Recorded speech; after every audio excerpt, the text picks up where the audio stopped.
What is up with this idea of Theybies and how should we feel about it? Let's talk about it today on A Little Bit More Like Jesus.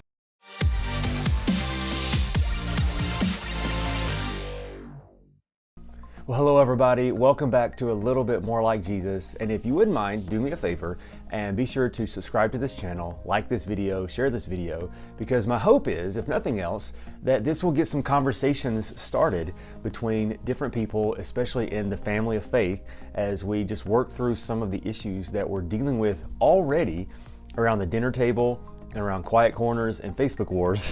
Instead, let's have a good conversation. So I hope that's kind of what this does.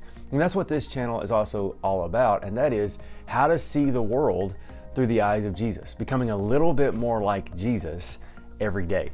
And so as different things come up and as different conversations happen, I like to just do some deep dives on God's Word and then try to come back to you with as simple as possible answer to maybe even nothing else get you started on some of these topics. And so someone sent me a link to an article just a couple days ago that was saying that one of the new things that the administration has done is they have signed this stuff, long story short, is to create this opportunity where parents could now do what they call have Theybies. That's they, T-H-E-Y, Theybies. Other words, is for the first 4 years of a child's life, they are not given a specific gender. They're not called a boy or a girl, they're just called child. And then at the age of 4, they're able to decide for themselves whether they are a boy or girl. And there's been a lot of reaction to this on both sides of the fence. Some people praising this as a wonderful thing, and some people condemning this as the worst possible thing. So what I want to try to help us do is, instead of getting angry either way, is go to God's Word. What does God's Word say? And having this idea of, I don't have an opinion, I have a Bible. And I've chosen, if I'm a Christ follower, I've chosen to hitch my wagon to God's Word. So let's see what God's Word says, and let's live up to it as quickly as we can. Now, before we do that, let's talk about this thing that's so important. I have had an opportunity to talk to both sides of the fence on this. People who think it's the worst thing ever, and people who think that it is absolutely awesome. And if I can, let me bring some clarity, because there are good people on both sides of this argument. So on the side where people say it's the most horrible thing ever, you may, if you like this idea, you may think of these other people as horrible, bigots, hateful. That is not where this comes from. Now, there's exceptions to almost every rule. So you may know that one person who they're just full of hate, right? But most people who are upset about this, they're upset because they feel like what you're doing is you're making life infinitely more difficult for this child when God has set up something that's very different, right? So it's out of compassion for the children.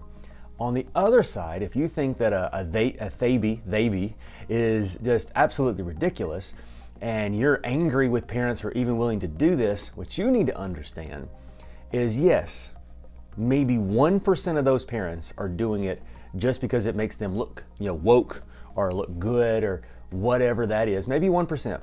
99% of everybody I have talked to who feel this way, they're doing it out of love. They're doing it because they think the number one way to love their kid is to not define their kid for them, but let their kid have the opportunity to define themselves. And so it's all out of a heart of love.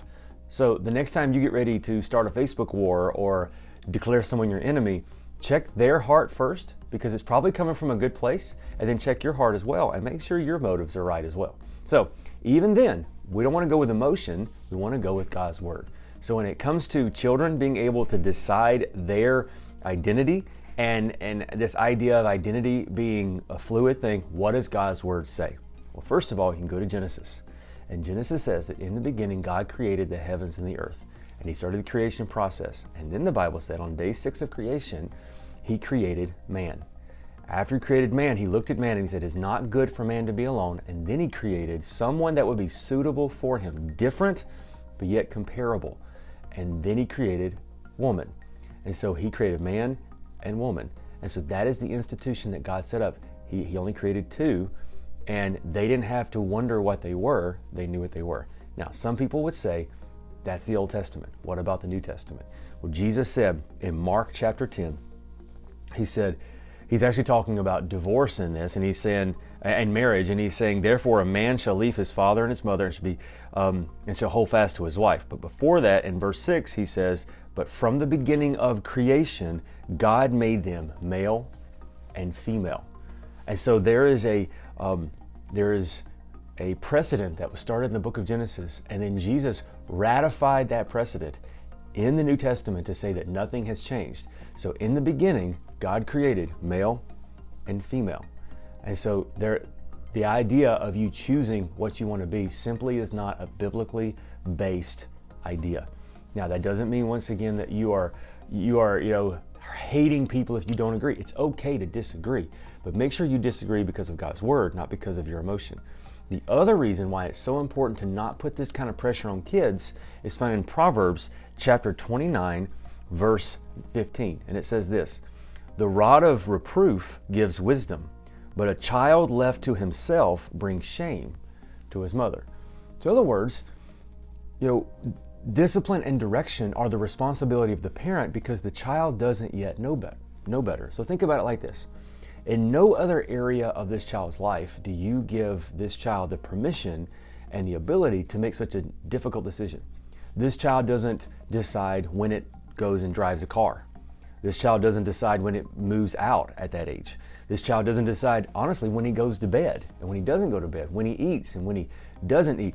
It's the parent's job to set up processes and systems in this child's life for its own benefit and its own good. So it's important in this early stage of this child's life to help this child understand things especially as important as its sex and gender. And that's the last thing that I also want to help a lot of my friends who watch this who don't understand this at all. In this community who are struggling and grappling with this issue, sex and gender are considered two different things. That's why they can say, yes, I believe that when the baby comes out of the womb, there is a biological difference. They can't deny that. There is a biological difference. One has one set of parts, one has another set of parts. But the next thing is they say, yes, I may have this particular biology, but I identify as the other. And so you understand what they're saying is they're saying mentally, maybe I was born a male, but mentally I feel like a female. Well, here's the challenge with that. You cannot live based on your emotions. And the reason why is because emotions are wonderful, but they are horrible leaders. Because in emotion, you may get angry and walk out on a job and then later go, that wasn't a good idea. In emotion, you may decide to divorce your spouse because they did something that, maybe hurt your feelings. Well, when the emotion passes, now you have to deal with the consequences of an emotional decision. That's why you can't ever make a decision based on an emotion. You have to go with something that's deeper, an anchor that doesn't change. And that's why the biology is what's important. So let's sum this up. First of all, before you reach for hatred, before you reach for anger, realize that there are good people on both sides of this argument. On the negative side, you have people who just have compassion on these kids and want these kids to be healthy. On the pro side of the Theybies thing, you have people who love their kids and think that this is the best way to help their kids. But what does God's word say? In Genesis, God created male and female. There wasn't an option in this. And then Jesus ratified it by saying it again. And then Proverbs warns us that we as parents have the obligation to train our kids, because a child left up to his own devices brings shame. And that's why it's our job to train these kids. I know this is a difficult topic, but I want to talk about it down in the comments below. And if you disagree with me, I'm not mad at you. I love you. Maybe one video at a time, we can reclaim the fact that we can disagree and still love each other. So let's talk in the comments below. Let's have a discussion on this. I love you. I hope you have a great day. I will see you next time on A Little More Like Jesus every day.